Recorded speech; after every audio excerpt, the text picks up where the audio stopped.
प्यारे बच्चों, आज की अपनी विधा पर चर्चा करने से पहले मैं आपको एक छोटी सी कहानी सुनाती हूँ। बिल्कुल छोटी सी कहानी। कहानी का शीर्षक है दो पत्थर।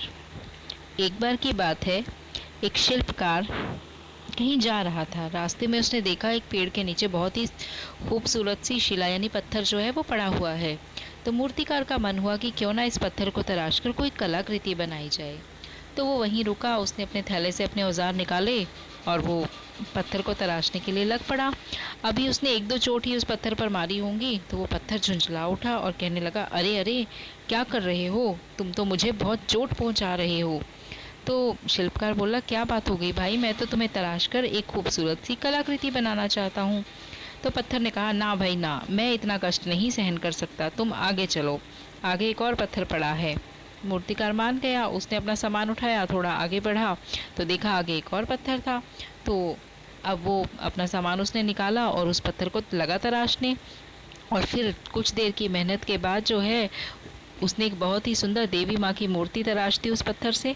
तो वो मूर्ति इतनी खूबसूरत बन पड़ी थी कि पास से ही उस गांव एक पास के गांव का सरपंच जो है गुजर रहा था। तो उसने जैसे ही उसकी दृष्टि पड़ी उस मूर्ति पर तो वो वहीं रुक गया और उसने कहा कि मूर्तिकार से कहा कि हमने गांव में एक नया मंदिर बनवाया है और उस मंदिर में स्थापना के लिए हम देवी माँ की मूर्ति लेने के लिए ही जा रहे थे, और जैसे ही मैंने तुम्हारी बनी ये मूर्ति देखी तो अब मेरा मन कर रहा है कि ये मूर्ति जो है वो वहीं पर विराजमान होनी चाहिए। मूर्तिकार तुरंत मान गया।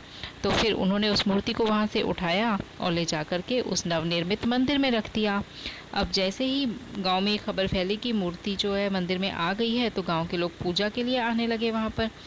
तो लोगों ने खूब फूल चढ़ाए, देवी माँ का श्रृंगार किया, सब कुछ किया।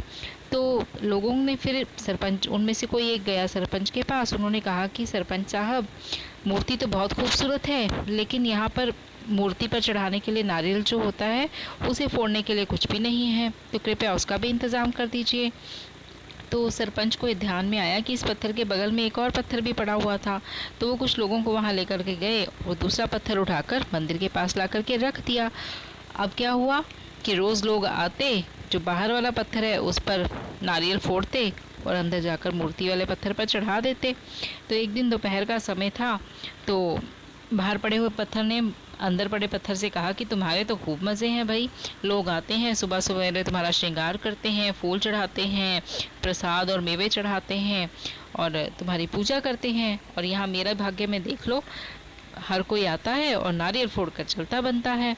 तो इस पर मूर्ति वाला पत्थर मुस्कुराया और कहने लगा, मित्र, तुम अगर थोड़ा सा कष्ट उस समय सह लेते तो शायद आज मेरे स्थान पर तुम होते, लेकिन तुमने ऐसा नहीं किया।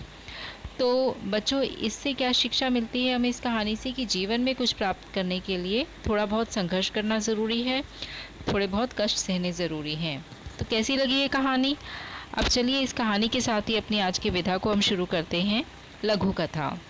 लघु का अर्थ क्या होता है? छोटा, और कथा का अर्थ होता है कहना। तो इस तरह से लघु कथा का अर्थ हुआ छोटी कहानी। अब अगर इसकी परिभाषा की बात की जाए तो लघु कथा गद्य की वो विधा है जो आकार में तो लघु है परंतु उसमें कथा तत्व विद्यमान रहते हैं। लघुता ही इसकी पहचान है। लघु कथा को हम और भी बहुत से नामों से जानते हैं, जैसे कि अणुकथा, हथेली कथा, आशु कथा, पोस्टकार्ड कथा, पाम स्टोरी या गल्फ। लगभग 100 से 120 शब्दों के फलक में इसका ताना बाना बुना जाता है और कहानी के सारे तत्व जो हैं इसमें समाहित होते हैं। लेकिन हाँ, लघु कथा लिखते समय हमें कुछ बातों का ध्यान रखना चाहिए, जैसे कि निरंतरता, स्पष्टता, कथात्मकता, पात्रानुकूल संवाद, कल्पना शक्ति व रचनात्मकता, जिज्ञासा और रोचकता। वास्तव में वर्तमान काल में हर किसी के पास समयाभाव है और इसी समयाभाव के कारण लघु कथा जो है वो पहचान में आई। इसका उद्देश्य मनोरंजन के साथ साथ सृजनात्मकता, जागरूकता, भाषा